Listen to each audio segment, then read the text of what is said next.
여러분 안녕하십니까? 여러분과 함께 부처님께로 향하는 그런 수행의 길을 가는 도우미 무상법편입니다.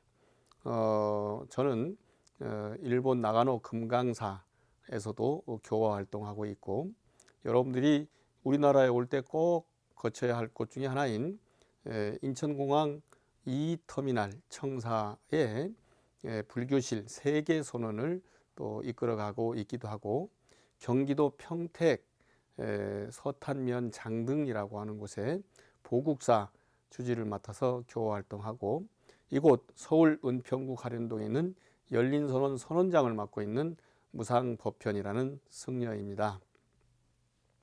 여러분과 함께 부처님의 가르침을 배우고 익히도록 하기 위해서 세 가지 보석과 같은 훌륭한 그런 존재께, 그런 대상에게 귀의하고 따라가겠다고 하는 삼기문을 여러분과 함께 하도록 하겠습니다. 탐내고 성내고 어리석은 마음 다 떨쳐내고 완전히 깨달으신 공덕주 우리 부처님께 숨이 다하는 그날까지 귀의합니다. 탐내고 성내고 어리석은 마음 다 떨쳐내고 완전히 깨닫게 하는 공덕주 우리 부처님의 가르침에 숨이 다하는 그날까지 귀의합니다. 탐내고 성내고 어리석은 마음 다 떨쳐내고 완전히 깨달으신 공덕주 우리 부처님 되실 스님들께 숨이 다하는 그날까지 귀의합니다. 이 내용을 남방에서 오신 분들은 빨리어로 독송하는 그런 것이 있죠. 예를 들면 부땅 사라낭 가차미 담망 사라낭 가차미 상강 사라낭 가차미 두띠암삐 부땅 사라낭 가차미 두띠암삐 담망 사라낭 가차미 두띠암삐 상강 사라낭 가차미 따띠암삐 부땅 사라낭 가차미 따띠암삐 담망 사라낭 가차미 따띠암삐 상강 사라낭 가차미. 이 내용이 아까 제가 한글로 말한 그 부분들을 빨리어로 한 것입니다. 오늘은 여러분과 함께 불교 공부는 왜 하는가, 이런 부분을 가지고 함께 하도록 하겠습니다. 금강경이라는 경, 금강반야 바라밀경이라고 대승불교에 아주 좋은 가르침을 담고 있는 경전이 있습니다. 본래는 이제 산스크리트어로 되어 있던 것을 중국의 여러분들이 번역을 했고, 우리들은 쿠마라지바의 금강경이나 또 현장 스님의 금강경을 중심으로 공부를 하고 있습니다. 번역자가 다른 것이죠. 현장 스님은 당나라 때의 중국 스님이고요, 쿠마라지바는 그 시절 비슷한 시기 좀 이르죠. 이른데 서역 지방에서 오신 분입니다. 그분은 서역에서 오거나 인도에서 온 분들의 번역 방식은 거의 다 100% 다 번역을 하고, 중국인들이 번역한 경우는 일부를 남겨놓는 경향들이 있습니다. 우리 현장 스님 같은 경우 5가지는 번역하지 않는다라는 것들이 있는데, 인도에는 있고 중국에는 없는 것, 그리고 뜻이 여러 가지인 것, 또 높이는 말, 이런 것들이 있어서 종류가 좀 다르긴 하지만 금강경이라는 경이 있습니다. 원래 바주라 수트라라고 하는 것인데 금강승의 가르침, 이런 것이죠. 바주라는 우리말로는 벼락 또는 금강석이라고 번역할 수가 있습니다. 부처님의 가르침을 배우고 익히면, 또는 이 경전의 가르침을 배우고 익히면 번뇌를 벼락같이 부셔버린다. 그렇게 익히면 다이아몬드 같은 빛나는 슬기가 생긴다 하는 의미가 들어있다고 볼 수 있습니다. 그 금강경에는 나의 설법을 뗏목의 비유와 같이 알라라고 하는 부처님의 말씀이 계십니다. 뗏목이란 것은 오로지 강을 건널 때 필요한 도구입니다. 그 강 건너고 난 다음에 뗏목을 어떻게 될까요? 강을 건너는데 도움을 주었다고 해서 그것을 강을 건너고 나서도 무거운 뗏목을 짊어지고 길을 걸어갈 수는 없는 것이지 아니겠습니까? 보통 여러분들 그런 거 가지고 물어보느냐, 누구나 다 놔두고 가지 라고 생각하지만 우리가 꼭 그렇게 보지 않습니다. 물론 이 말씀은 금강경에만 나오는 게 아니라 초기 불교의 경전에도 나옵니다. 강을 건너가서는 뗏목을 한 곳에 잘 치워놓고 다시 올 때, 돌아갈 때 쓰게 한다, 그런 의미가 들어있는 것이죠. 우리가 초등학교를 졸업하고 초등학교 때 있었던 그런 지식들을 그대로 가져가는 것이 아니라 그것을 응용해서 중학교 때 새로운 지식을 받아들이고, 또 중학교 때 초등학교 때 것을 가지고 고등학교 때 새로운 지식을 받아들이고, 또 대학 때 대학원 때 다른 지식을 받아들여서 보다 더 성장해가는 그런 계기로 삼는 것이 아니겠습니까? 이와 마찬가지로 불교의 어떤 중요한 가르침이라 하더라도 그것은 강을 건너는 뗏목의 역할로 이해하게 됩니다. 그렇게 하는 것이 불교를 제대로 공부하는 바른 태도라고 할 수 있습니다. 그래서 중국 수나라의 천태지자라고 하는 스님은 부처님께서 설하신 경전의 가르침을 시기별로 내용을 다르게 하셨다라고 분류를 하신 바가 있습니다. 물론 역사적인 사실은 아닙니다. 초기에는 화엄경을 설했고, 그런데 이 화엄경을 설한 것은 잔해증, 스스로 깨달은 진리를 설하되 다른 이들이 설하는 형식을 갖습니다. 설법을 부처님께서는 하지 않아요.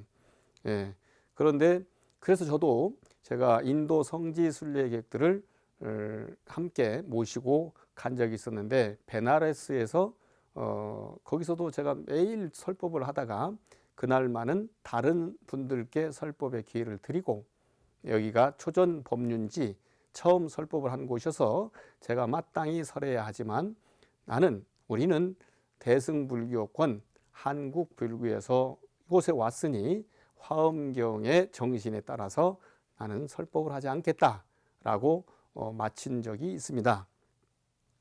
그렇게 그 쓰임새가 다른 것처럼 화엄경을 먼저 설하고 다음에는 내용들을 사성제 8정도 연기법을 설해주는 그런 아함경을 설하고, 뒤에는 이거 깨달음 얻는 것이 이렇게 머리 빡빡 깎은 스님들만 가능한 것이냐, 아니면 일반인 누구라도 할 수 있는 것이냐 라고 했을 때 스님이 아니라도 깨달음을 얻을 수 있다라는 이야기들을 방등경이라고 이야기합니다. 실제로는 꼭 그런 건 아니고 제대로 잘 설명한 것을 방등경이라고 얘기합니다.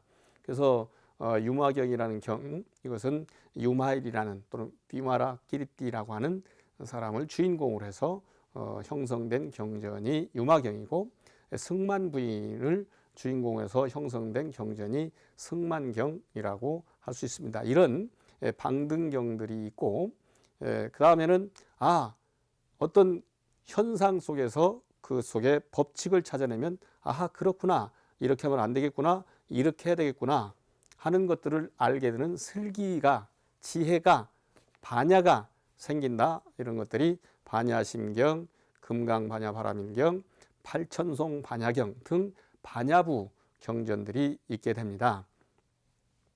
그리고 뒤에 이어서 법화 열반의 그런 가르침을 가르치고, 이제 마지막이 열반이라는 것이 돌아가실 때 하는 것 아니겠습니까?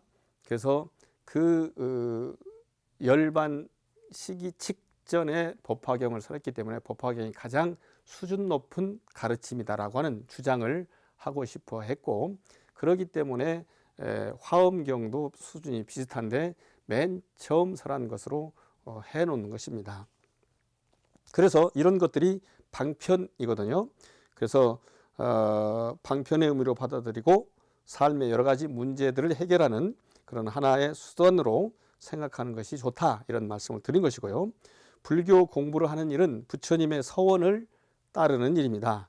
부처님의 서원은 깨달음의 이치를 자기 혼자만, 당신 혼자만 아는 것이 아니라 모든 이들에게 알려주어서 그들이 어리석음에서 벗어나 빠냐, 지혜로 가게 하는 것. 그러기 때문에 그런 걸 통해서 깨달음을 얻게 되면 지속이 가능한 행복을 추구할 수가 있습니다. 잠시 잠깐만 여기서만 행복한 것이 아니고 오랫동안 여기나 저기나 어디에서나 행복하게 하는 것, 그것이 부처님의 의도, 서원이라 그런 말씀입니다. 다시 말해서 불교 공부는 훌륭하고 바른 삶의 이치를 나뿐만 아니라 이웃에게 더 많은 지구촌 가족 또는 동물, 식물, 광물에게까지도 전하려고 하는 마음을 가질 필요가 있습니다. 법회 끝날 때마다 4가지 커다란 서원을 다짐하는데요. 그것이 사홍서원이라고 하는 것도 역시 그런 내용과 관련이 있습니다.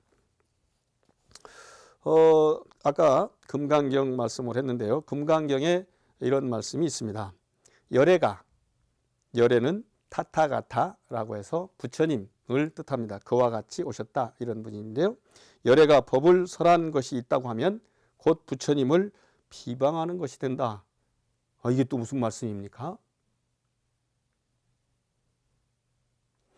부처님께서는 당연히 깨달음을 얻으신 뒤에 열반하실 때까지, 돌아가실 때까지 45년간은 설법을 하셨습니다. 그럼에도 불구하고 법을 설하지 않았다는 그런 표현을 하는 것은 여러분들이, 우리가 또 누군가가 알고 있어야 할 것을 일러주다 보니까 알아지는 게 아니고 본인이 받아들여서 본인의 사유를 깊이 해야만 아하 하고 아는 것, 그때가 진정으로 설법을 들은 것이기 때문에 실제로 설법을 들었다기보다는 본인이 알았다 하는 개념으로서 법을 설한 적이 없다라고 하는 이해하기 좀 어려운 그런 말씀을 하시는 것입니다. 이 말씀은 아까 얘기했던 뗏목의 비유와 같은 그런 그 흐름, 맥락에서 이해할 수 있습니다. 아무리 부처님의 설법이 좋은 것이라도 거기에 매이고 집착해서는 안 된다는 것을 강조한 말씀입니다. 이곳 열린선언을 들어오다 보면 그 옆에 이웃 종교의 성소인 교회가 있습니다. 처치가 있는 것이죠. 근데 그분들은 유일신교를 믿기 때문에 우리와 같은 다른 그 바르거나 또는 넓은 마음을 갖기가 쉽지 않습니다. 그래서 그쪽에서 봤을 때는 부처님의 가르침도 사탄의 가르침이라고까지 이야기할 수가 있는 것이죠. 옳지 않은 표현이고 잘못된 신앙, 잘못된 이해이지만 그럴 수 있다는 것입니다. 그래서 누구에게나 이것이 적용되는 것은 그 사람이 받아들일 때만 적용이 가능하다 하는 말씀을 드리는 것입니다. 좀 더 역설적으로 말해서 부처님의 법이 절대적인 것이라고 생각한다면 그 사람은 부처님의 진정한 뜻을 잘 모르는 사람이라는 것입니다. 부처님께서 직접 설하셨다고 다른 경전도 마찬가지라고 생각해야 되겠지만 하는 깔라마경이라는 경이 있습니다. 깔라마 지역의 사람들에게 설한 가르침이라는 뜻이 깔라마경이라는 것입니다. 덮어놓고 무조건 권위에 의해서 옛날부터 있었던 말이라고 해서 문서에 쓰여 있다고 해서 바로 믿을 것이 아니다. 이것이 맞는가, 좋은가, 그리고 무엇에 도움이 되는가, 즉 나의 깨달음에 도움이 되는가 하는 것을 제대로 살펴서 따라야 한다는 이야기입니다. 요즘이 그 소셜미디어 시대이지 않습니까? 이 소셜미디어에서 상당히 좋은 점도 있고 나쁜 점도 많이 있습니다. 좋은 점은 그 러시아로부터 침공을 당한 우크라이나의 대통령 젤렌스키 대통령이 그 배우였다고 그러더군요. 그런데 그래서 상당히 좋지 않은 느낌들을 가졌었는데 그 소련의 침공 시에 본인이 다른 앞에 사람들 중에는 도망간 사람도 있고 다른 나라에도 그런 사람이 있었는데 도망가지 않고 직접 자기가 전투를 지휘하고 그 모습을 SNS에 알려가지고 그 우크라이나인들이 단결을 하고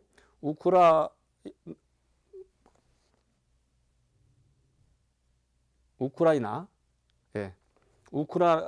사람들뿐만이 아니고 전 세계의 국가 지도자들, 예를 들면 미국이 됐든 영국이 됐든, 그리고 뭐 우리 대한민국도 마찬가지고요. 일본도 그렇고 우리 그 러시아와 같이 가까이 있기 때문에 그렇게 하기가 쉽지 않은 스웨덴, 핀란드, 여기는 중립국입니다. 그리고 여러 자금들이 많이 그 마음 놓고 관세나 이런 것들을 하지 않고 그 보관하는 장소로도 유명한 스위스 같은 경우도 몇십 년 만에 처음으로 또는 몇백 년 만에 처음으로 이웃 나라가 쳐들어온다고 해서 그걸 막기 위한 그런 것을 하게 되는 것 중에 하나가 이 소셜 미디어로 그것을 알리는 그런 내용들이 있는데, 그런데도 불구하고 그쪽에서만 소셜 미디어를 쓰는 것이 아니기 때문에 다른 사람들이 쓰는 역정보도 많이 있습니다. 우리나라에서도 대통령 선거와 관련해서 또는 각 당의 후보를 선출하는 것과 관련해서 역정보를 흘렸거나 아니면 반대의 결과를 얻어내기 위해서 그쪽에 짐짓 일부러 가입을 해가지고 그쪽 회원인 것처럼 했다고 하는 이야기들이 있습니다. 정확하게 드러난 것은 아니지만 그런 주장들이 있었고 나중에 밝혀지리라고 봅니다. 그래서 그런 부분들을 정확하게 알 필요가 있다는 것입니다. 가르침에 매이는 것은 부처님의 진을 모를 뿐 아니라 오히려 부처님의 가르침을 좁은 것으로 편협한 가르침으로 규정짓는 결과를 가져오기도 합니다. 부처님께서는 그래서 오랜 고행 끝에 얻은 깨달음의 가르침조차도 집착하지 말라고 이야기를 합니다. 그 보통 우리 초기 불교 원리 부디즘 또는 테라와다 부디즘과는 조금 다른 결의 가르침을 마하야나 부디즘과 바주라야나 부디즘이라고 할 수 있고, 그 가르침과 연관해 가지고 명상하는 방법을 바꾼 그런 것이 간화선 또는 화두참선이라고도 할 수 있는데요. 그런 것 관련한 기본 이론을 이야기하는 것이 대승기실론이라는 논이 있습니다. 요즘 말로 하면 논문이라고 할 수 있지만 논문과는 조금 다릅니다.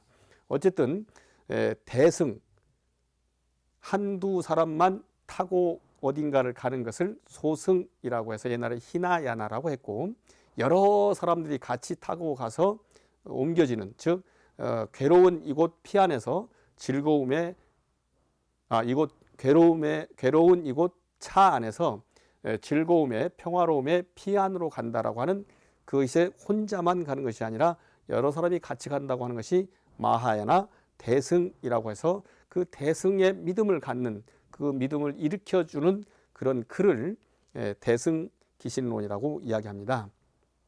그 대승기실론에서는 불교를 공부하는 목적에 대해서 설명하고 있습니다. 물론 다른 데도 많이 있지만 어떻게 설명하냐면, 첫 번째, 불교를 공부하는 목적은 사람으로 하여금 모든 고통, 괴로움에서 떠나서 궁극적인 즐거움을 얻게 하기 위함이지 세속의 이익과 명성을 구하는 것이 아니다 라고 하십니다.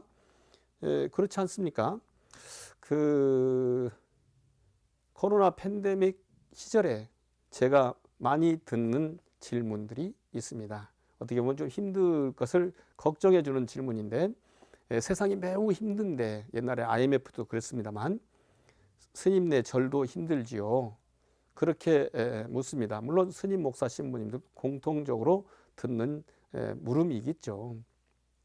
저는 그때마다 얘기합니다. 예, 맞습니다. 사람들이 많이 와서 저에게 부처님 가르침을 배우고 저와 함께 참선해서 깨달음을 얻게 해야 되는데 이 전염에 대한 걱정 때문에 많이 못 와서 그렇게 깨달음을 얻게 하는데 그 기회가 적어서 안타깝습니다 라고 이야기를 합니다. 그런데 보통들은 그런 것보다는 사람이 많이 오지 않으면 비용들이 돈들이 생기지 않기 때문에 생활하는 데 어렵지 않냐 하는 질문들입니다.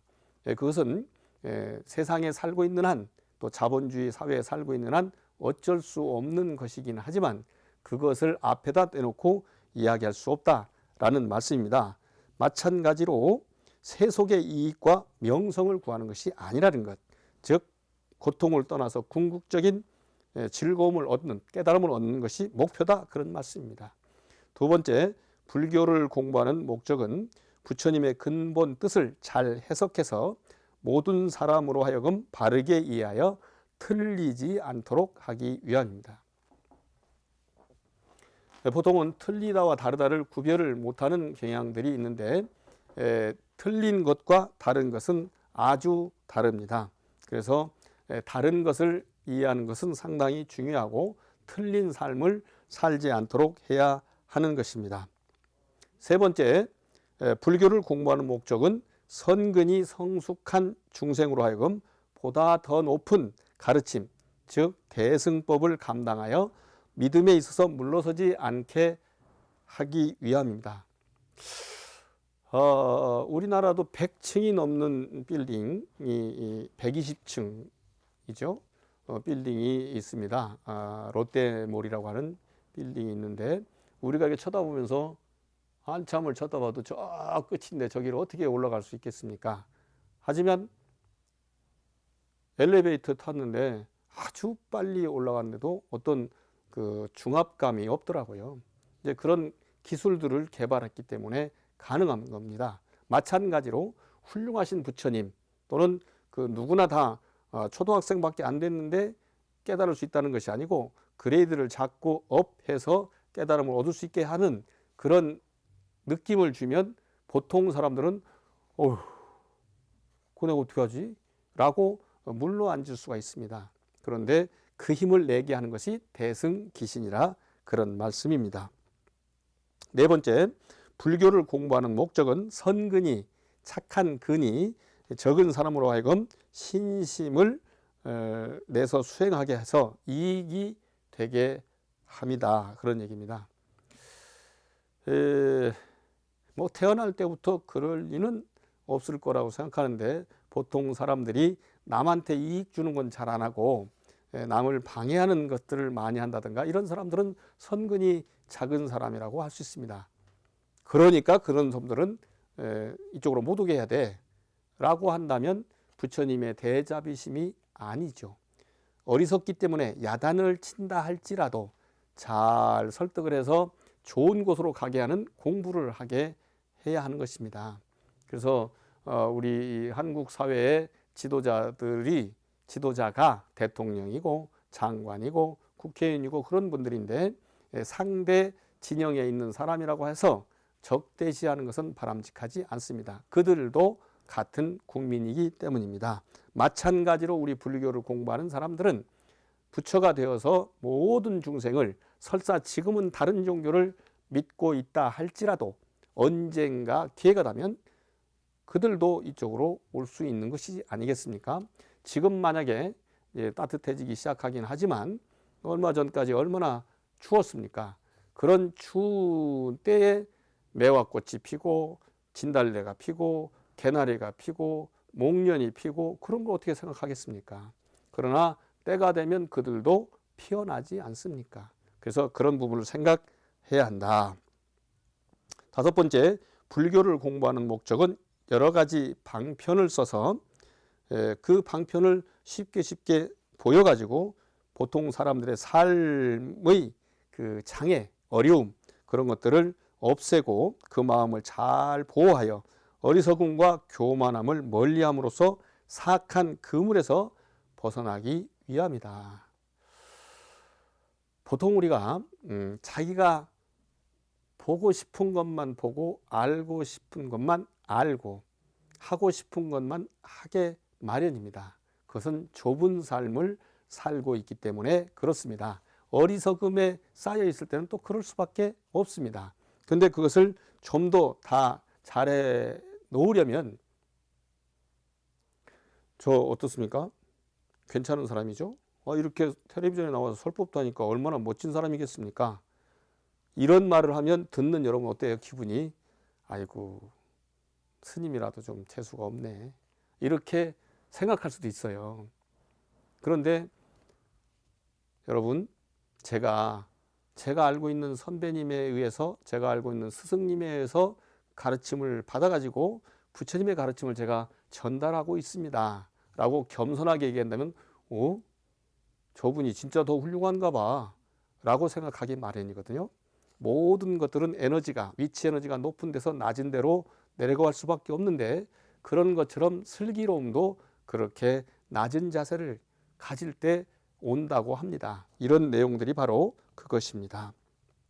여섯째, 불교를 공부하는 목적은 지행이니, 행을 그침이니, 관행 같은 그런 공부를 통해서, 지행을 통해서 관행을 하고 지행과 관행을 해서 깨달음을 얻게 하는 것입니다. 지행은 사마타라고 할 수 있습니다. 움직임을 그치면 고요해지죠. 그러면 몰입이 되게 되는데 그것을 삼마디라고 하고, 그 삼마디의 상태에서 현상을 보게 되면 법칙을 알아낼 수 있게 됩니다. 그래서 법칙을 알아내는 것은 예를 들면 겁이죠. 이거 제가 터키 가서 메블라나 대학에서 얻어온 기념품입니다. 이슬람 나라이기 때문에 이슬람교와 불교 간의 대화, 또 다른 이웃 종교들 간의 대화를 하느라고 가져온 것입니다. 이거는 죽비라고 합니다. 참선할 때나 어떤 일을 할 때 신호로 씁니다. 누가 참선하다가 이렇게 졸면은 이렇게 때려서 정신을 차려주는데도 씁니다. 이렇게 이것과 이것은 각기 용도가 다른데요. 그렇게 공부하게 하는 방법 중에 하나가 자세히 살펴보면 또는 뚫어지게 살펴보면 그것을 알 수가 있습니다. 즉, 어떤 나무가 보이네. 그런데 쓰임새를 보니까 소리가 나네. 아하, 저것을 죽비라고 하는구나 라고 하는 것도 알미고요. 또는 죽비라고 하는 걸 봤더니 그냥 나무야. 나무를 봤더니 태워보니까 없어져 버려. 아하, 또 이렇게 잘라서 현미경을 통해서 분석을 해보니까 수소, 헬륨, 리튬 이런 식으로 110종 원소들이 유기적인 결합을 하게 되어 있습니다. 그래서 나무도 나무라고 할 수가 없지요. 수소 두 분자와 산소 한 분자가 만나면 물이 됩니다. 그 물이 그냥 되지는 않아요. 사실은 그렇게 만들어지면 폭발을 하고, 그래서 백금이라고 하는 촉매제를 두었을 때 그것이 물로 쉽게 잘 변한다고 하는데, 없었던 데서 있기도 하고 다르게 변해간다면 그것이라고 할 만한 특질이 없다고 하는 것, 이것이 불교의 가장 근본적인 사상인 무아 사상이라고 할 수 있습니다. 그 사마타를 중국어 한자로 표현하면 지행이라고 볼 수 있고요. 그 다음에 몰입된 상태를 한자로 하면서 인도 발음하고 같은 것이 삼마디 삼매입니다. 그리고 자세히 뚫어지게 잘 살펴보는 것을 위라는 게 나눈다는 뜻입니다. 쪼갠다. 위 빠사나 본다. 나눠서 쪼개서 잘 본다는 의미하고 같습니다. 그래서 지관 수행을 같이 하는 것, 이것을 지관 겸수, 지관 쌍수 이렇게 얘기하고 정해 쌍수라고도 이야기를 하게 됩니다. 여기서 세 번째 선근이 난 사람답게 살아가려고 하는 기본적인 양심 뿐만이 아니고 제대로 수행하고자 하는 의지, 이런 것들을 선근이라고 할 수 있습니다.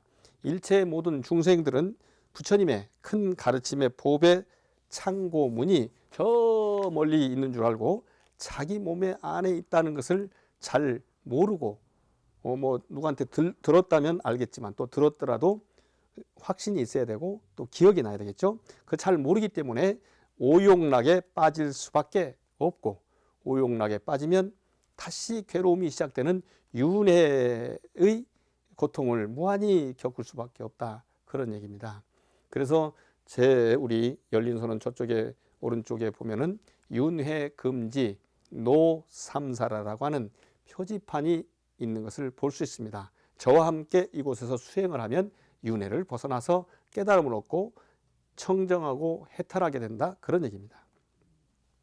우리는 보통 오관에 의한 삶을 살아가고 있습니다. 눈, 귀, 코, 혀, 몸이죠. 그리고 하나의 지각도 아닌 마음도 함께 합니다만, 오관의 기준으로 봐서 손해라고 생각하면 또 손해라고 보고, 이익이라고 보면 참으로 이익되는 것처럼 생각합니다.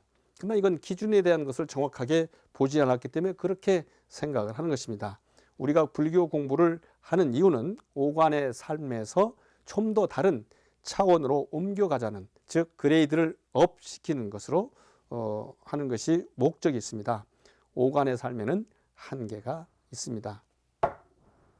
이거 딱딱한 거 뭐라고 할까요? 나무? 이게 만약에 쇠라면 어떻게 됩니까? 나무와 쇠는 같다고도 다르다고도 할 수 없지 않습니까? 제대로 보는 것은 한계가 있어요. 아하, 이것은 탁상이구나, 이렇게 본다면 용도이죠. 또 어떤 경우는 다른, 지금 같은 경우는 교육 재료로 쓰고 있는 것이죠. 그래서 본성은 따로 없다는 것입니다. 그래서 이런 것은 올바른 이해를 하면 또 좋은 선행도 하고 또 기본 지식을 가지고 더 좀 좋게 하는 그런 삶을 살아야겠다는 그런 지각을 해야 합니다.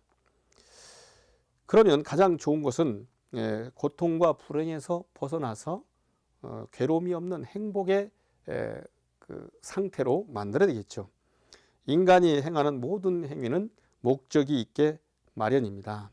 목적의식이 분명함으로 인해서 하고자 하는 일들이 확실하게 성공적으로 완성되는 것입니다. 경전에 이런 말씀이 있습니다. 사람들이 배가 고프면 식사를 해서 줄인 창자를 위로할 줄은 알면서도 법을 배워서 인간의 어리석은 마음을 고칠 줄은 모른다. 저는 영단의 조상님들, 영가들을 위로할 때, 공양을 올릴 때 꼭 우리 불자님들에게 설명을 합니다. 영혼과 육체와 영혼의 배고픔, 기운 없음을 공양을 통해서 보완시켜 가지고 먼 길, 즉 깨달음의 길, 그 먼 길을 가는 자양분으로 삼게 하는 것, 이것이 제의 목표다라고 얘기하는데, 그것과 마찬가지로 그냥 먹는 음식으로 돌아가신 분들이 잡수실 수 없습니다. 세계가 다르기 때문에. 그렇기 때문에 경전을 읊어서 그 의식 구조를, 레벨을 업그레이드 시켜가지고 좋은 곳으로 가게 한다는 그런 의미가 들어있는 것입니다. 이렇게 불교 공부를 하는 이유가 오관의 삶에서 다른 차원으로 옮겨가자는 데 목적이 있습니다.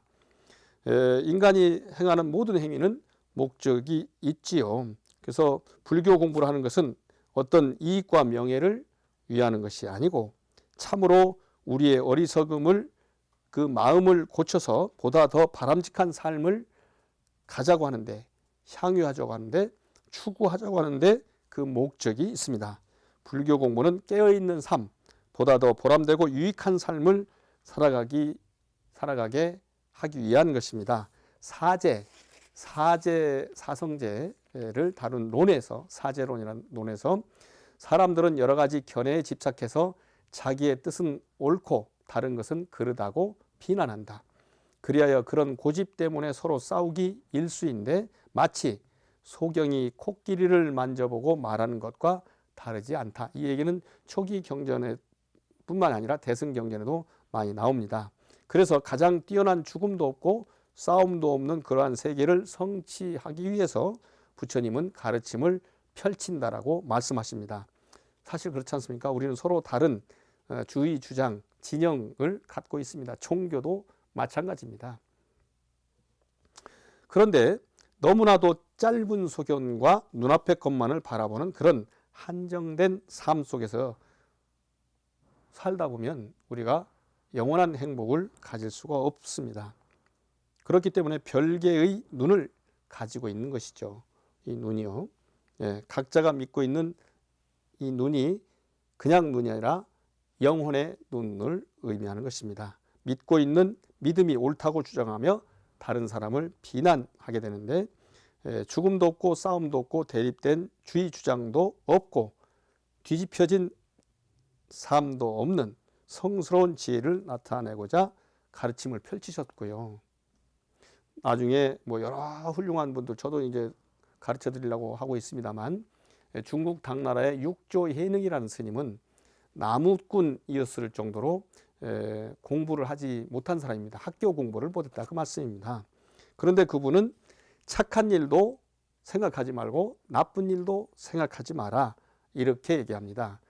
이 편에 도움되는 건 착한 일이고 저 편에 도움되는 건 악한 일이라고 볼 수 있는데, 저쪽 편에 가 있으면 이쪽이 나쁜 일이고 그쪽이 좋은 일이라고 하지 않겠습니까? 그러니 어찌 착한 일, 나쁜 일을 가려서 생각하겠습니까?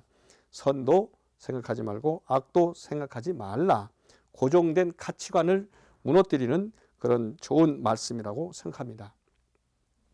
선이나 악이 개인적인 주의 주장으로 존재할 때 그것은 결코 진리일 수 없습니다. 이런 개인적인 주의 주장이 있으므로 대립이 생기고, 대립이 있는 한 올바른 진리를 볼 수 없기 때문입니다. 불교에서는 상대적인 개념이 생겨나기 이전에 그 상태를 진여의 상태라고도 합니다. 우리 부처님 이름이 열애라고 하는데, 타타 아가타, 그와 같이 있고 그와 같이 온다, 그와 같이 간다, 이런 의미입니다. 멀리서 저에게로 온 분은 오셨지만 저쪽에서 봤을 땐 가신 거라고 볼 수 있기 때문에 실제로 오고 가는 것은 아니라는 의미가 담겨 있습니다. 그래서 이웃 종교에서는 그런 상태의 분을 재림예수라고 해서 도둑같이 오신다고 하는데, 그 내용도 역시 우리 불교적 관점으로 이해하자면 도둑놈처럼 몰래 온다는 것이 아니라 여러 곳에 있기 때문에 어느덧 와 있었나? 라고 모르던 사람이 알게 된다, 그런 의미죠. 그래서 그것을 공적한 마음의 본래 상태, 실상의 상태, 참 생명의 상태 등으로 표현하고 있습니다. 이 초기 불교의 관점에서 이것을 볼 때는 약간 이해가 안 될 수도 있지만, 이렇게 전체를 통할하는 그런 눈으로 볼 때는 이해가 갈 수 있습니다. 진여의 상태란 진여를 체득하려고 하는 상태입니다.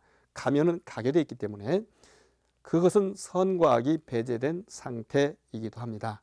불교는 사색을 통해서 진리를 풀어가는 것이라고 볼 수 있습니다. 그러나 사색, 이것이 수준 낮은 생각만이라고 생각하면 그것은 아니라고 볼 수 있죠.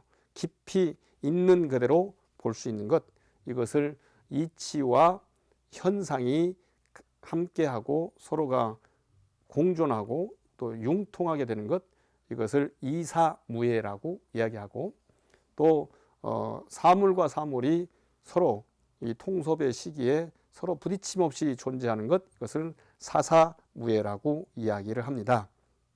그래서 그것이 상대적인 개념을 초월한 절대적인 진실을 드러내는 것이라고 볼 수 있습니다. 이러한 바탕 위에서 우주와 삼라만상의 실상을 이해하고자 하는 것, 그것이 바로 불교 공부의 목적입니다.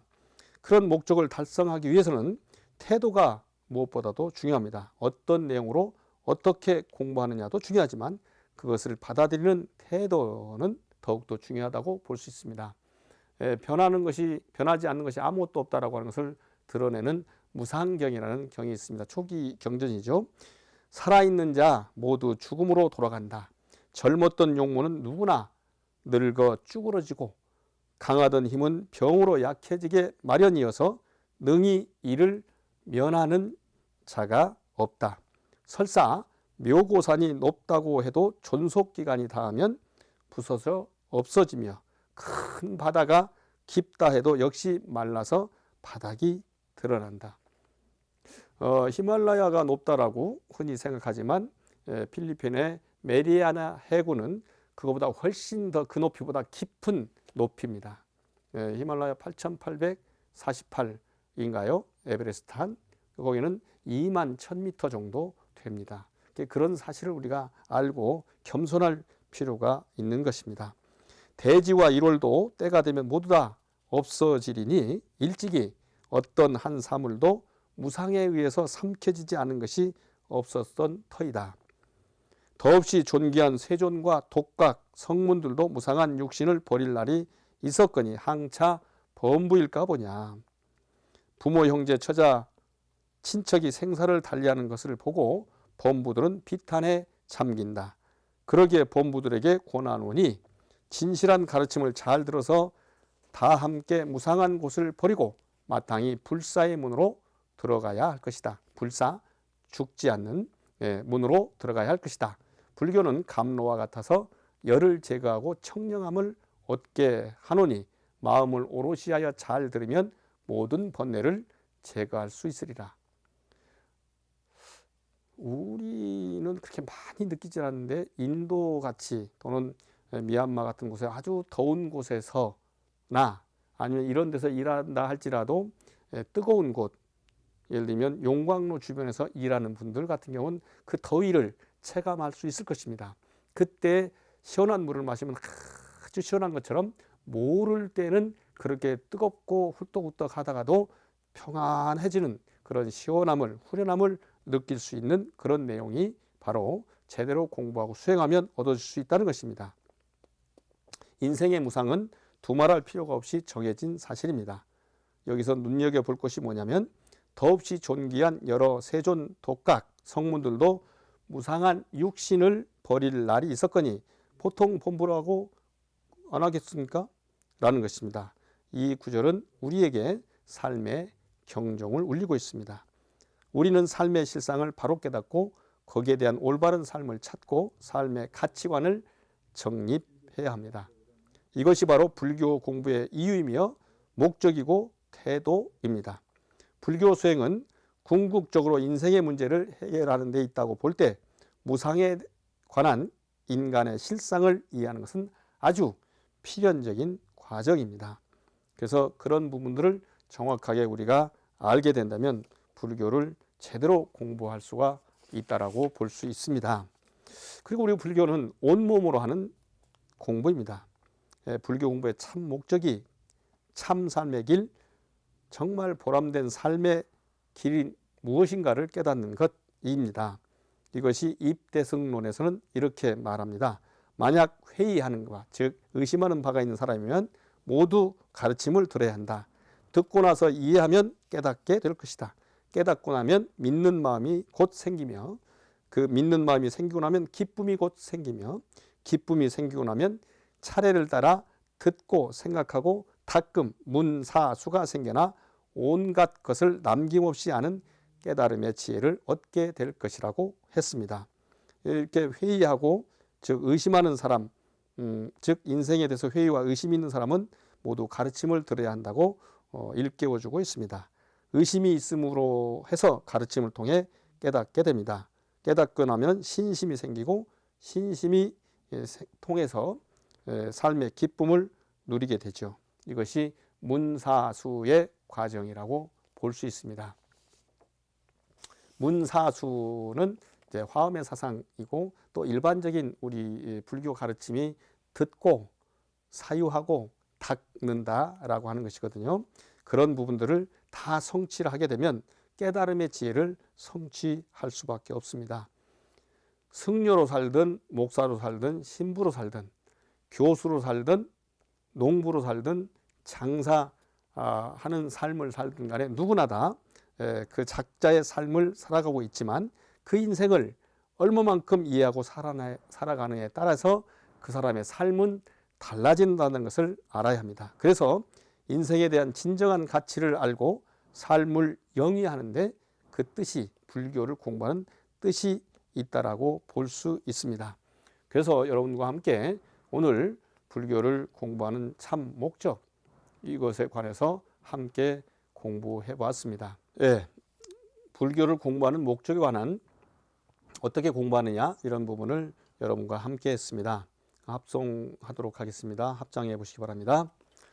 두 손 모아 한 줄기 맑은 향 피워 부처님께 드리옵니다. 온누리 고통받는 중생들을 갖가지 방편 써서 깨달음의 세계로 인도하시는 거룩하신 부처님, 룸비니에서 태어나 끊임없는 정진으로 보리수 아래서 바른 깨달음을 이루시고 45년간 쉼없이 법문을 설해 주셨습니다. 수준 따라 알맞게 가르치셨지만 어리석은 이들은 욕심이라는 그림자에 가려 맑고 푸른 하늘 같은 그 마음 바로 보지 못하였습니다. 인연 따라 배움터에 와서 제대로 알고 보면 틀려 보이는 것도 다른 것에 지나지 않는 것이요, 다르게 보이는 것도 끝내는 같은 것이며, 그리 보니 틀리지 않고 맞는 것이라는 열애의 눈을 주신 스승들께 깊이 감사드립니다. 가르침을 배우고서 기쁜 마음으로 살았는지, 슬픔에 쌓인 어두운 마음이었는지 한 줄기 향을 사르면서 돌이켜 봅니다. 거룩하신 부처님 가르침을 만나 귀하였고 발심하였으니 다른 것을 틀리다 보고 더 이상 어리석음으로 다투지 않겠습니다. 마음속에 자리한 어리석음, 반야의 등불, 지혜의 칼로 업장을 소멸시켜서 가볍고 평온한 마음 지니겠습니다. 첫 마음으로 돌아가 선근 공덕을 지을 때는 관세음보살님의 자비심으로 마음속 혼란을 물리칠 때는 사천왕의 기세로 정법을 수호하고 널리 전하는 열애의 사자가 되겠나이다. 부처님처럼 생각하고 말하고 행동하겠습니다. 그리하여 마침내 깨달음을 널리 나누겠습니다.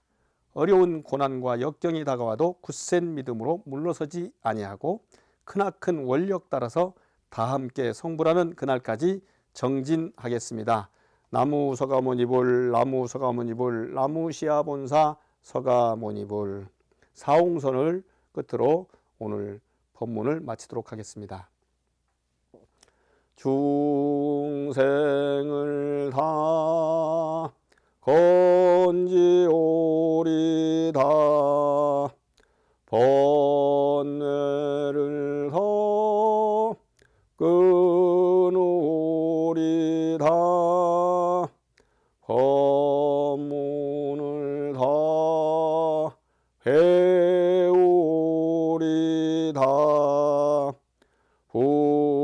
불도를 더 이루리다. 다음 법회 시간까지 여러분 안녕히 계시고 행복하시기 축원드립니다.